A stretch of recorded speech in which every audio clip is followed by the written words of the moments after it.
petit audio autour du film Luther, Soleil déchu. En fait, avec mon amie Virginie, on a regardé le film juste avant de faire cet audio.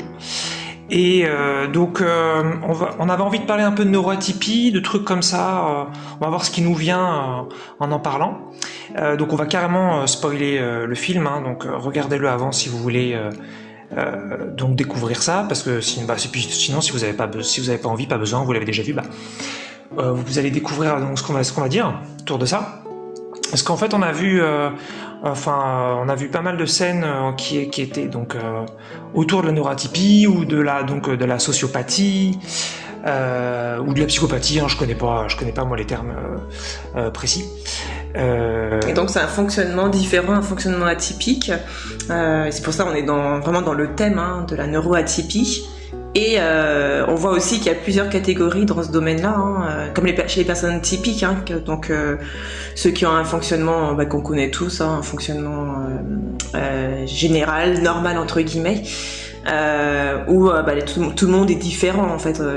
Les neurotypiques ne sont pas tous pareils, donc c'est pareil chez les neuroatypiques.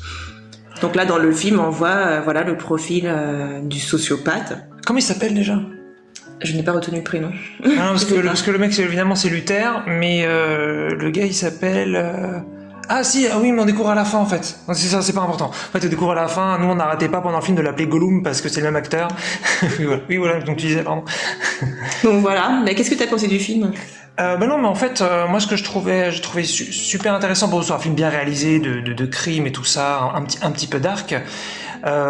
Mais c'est qu'en fait le mec Gollum là, le mec principal, j'oublie son nom d'acteur, je le mettrai dans le montage. C'est qu'en fait son truc à lui, c'est qu'il a vécu donc avec sa neuroatypie ou avec je sais pas ses émotions, son système cognitif, sa perception du monde depuis toujours. Et en fait il a envie vraiment de montrer ça au monde. Et ça, il en a marre d'être à la marge de la société. Il veut être intégré vu qu'on le voit. Oui, voilà, c'est ça. Et moi, d'un point de vue très très avec beaucoup de recul, je trouve ça beau de vouloir se montrer, de vouloir exister. Et ça que je trouve en fait compliqué et très nuancé, c'est que évidemment dans le film, lui, il tue des gens, il commet des crimes de ouf, et donc c'est pas possible dans notre espèce de faire ça. Mais c'est ça que j'ai trouvé intéressant, c'est qu'en fait, il essayait vraiment de s'exprimer, d'être lui-même, quoi. Ouais, ce qui est intéressant effectivement et assez triste pour ma part, c'est que comme tu le dis, c'est compliqué pour ce genre de personne qui naît comme ça. Moi, je suis moi-même neuroatypique, avec mon trouble de l'attention, mon profil HPI, etc. Donc, je vois très bien de quoi il s'agit, où il faut qu'on s'adapte à la normalité et ça peut être une réelle épreuve. Donc là, dans le film, la personne qui est donc l'agresseur veut donc être visible, se rendre visible dans la société. Mais dans le film, c'est l'agresseur parce que pour être visible, il faut qu'il fasse du mal aux autres. Donc, selon moi, c'est tout le problème. Il n'y a pas d'équilibre. Et voilà, d'un côté, on a donc les neuroatypiques de ce profil-là qui sont en souffrance, et de l'autre côté, il y a ceux qui jouent le rôle de la victime, et voilà. Donc il y a un petit problème selon moi. Oui, parce qu'en fait, c'est ça, ce que je disais juste avant, c'est toute la nuance. C'est que évidemment qu'on peut pas donc permettre à ces gens-là de s'exprimer de cette façon-là, puisque sinon ils vont nous tuer, nous torturer, nous faire des trucs horribles. Mais en tout cas, on peut pas non plus, de mon point de vue, dire simplement c'est des gens mauvais, il faut les mettre en prison, il faut les mettre en asile ou je sais pas quoi. Et puis comme ça, l'affaire est réglée et on n'en parle plus. C'est vrai que le problème, c'est qu'il n'y a pas de réelle solution. Comment agir, comment... En tout cas, c'est pas entendu ni dans le film d'ailleurs, ni dans la société actuelle, en tout cas à ma connaissance. Et c'est ça en fait, c'est qu'il essaye vraiment de pouvoir s'exprimer en faisant tout un truc complètement fou où il va séquestrer plein de gens et les tuer dans des atroces souffrances. Mais son but, je le trouve beau dans son monde à lui, dans son système cognitif à lui, puisque c'est vraiment regrouper tous les gens qui sont comme lui, qui ont été cachés toute leur vie, qui ont été jugés pour ce qu'ils étaient, pour enfin pouvoir s'exprimer. Et c'est ça que je trouve touchant en fait à un certain niveau. Si on oublie évidemment tous les crimes commis et la souffrance comme ça. Donc ce qui fait que je disais donc à Virginie avant que c'est pas évident, quoi, parce que évidemment qu'on peut pas laisser faire ça, mais en même temps juste de les enfermer, je trouve ça hyper brutal, quoi. Donc je sais pas comment on pourrait approcher ça, mais je trouvais que c'était un sujet intéressant pour parler un petit peu de nuances, puisqu'il y a pas en fin de compte, il y a neuroatypie et neuroatypie, quoi.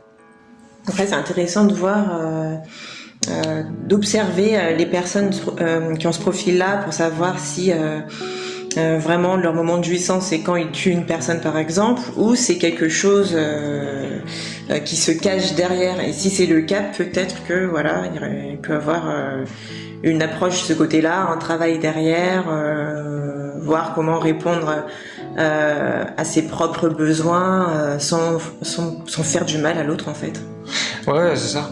Mais c'est ce que tu disais plus tôt, c'est que faudrait peut-être aussi une éducation spécifique, je sais pas quoi, dès le début, quoi. Parce que c'est vrai que le cerveau, le fonctionnement cognitif n'est pas, peut être remodulé en fait. C'est pas quelque chose de fixe. Donc voilà. Ouais, c'est ça. Mais je sais pas comment on traite aujourd'hui. Déjà, est-ce qu'on détecte bien donc les sociopathes ou psychopathes, je sais pas c'est quoi le meilleur terme. Il y a des professionnels pour ça aussi quand même. Oui, mais je veux dire, est-ce qu'on les détecte vite, et puis derrière, c'est quoi le profil, comment je pense que c'est trop. Oui, je pense que c'est toujours les mêmes comportements qui reviennent, etc. Donc à mon avis, oui. Les spécialistes, les policiers qui sont spécialisés dans ce domaine, à mon avis, ils savent très bien. Ouais. Comment telle personne peut agir, pas tout le temps, pas à tous les coups, mais il y a des choses qui se répètent, il y a des schémas qui se répètent. D'accord, ok. Moi je connais pas trop tout ça. Mais ouais, donc voilà, une des scènes moi qui m'a le touché un peu, c'est justement quand il y a tous les gens qui sont en hauteur à Piccadilly Circus, un endroit je crois donc à Londres, et que il a manipulé plein de gens pour qu'ils se suicident et faire une scène extrêmement dramatique pour la police, pour tout le monde. Et puis il dit à Luther, qui est là pour essayer de l'arrêter, est-ce que tu me vois maintenant, est-ce que vous me voyez maintenant?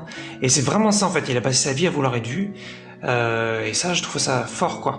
Donc bien sûr, c'est pas possible. Encore une fois, c'est un délire ce qu'il fait, mais c'est pas possible, quoi. Alors je sais pas s'il a toujours voulu être vu, ou s'il dit juste à ce moment-là, est-ce que tu vois que j'existe maintenant? Oui, voilà, c'est ça. Non, mais c'est ça. Effectivement, en fait, il a juste envie d'exister, quoi.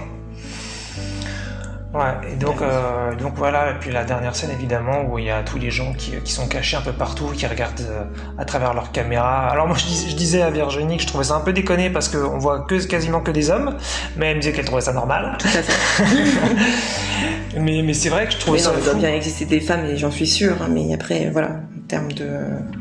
Je sais pas s'il y a plus d'hommes qui sont intéressés par ce genre de fantasme, je ne sais pas.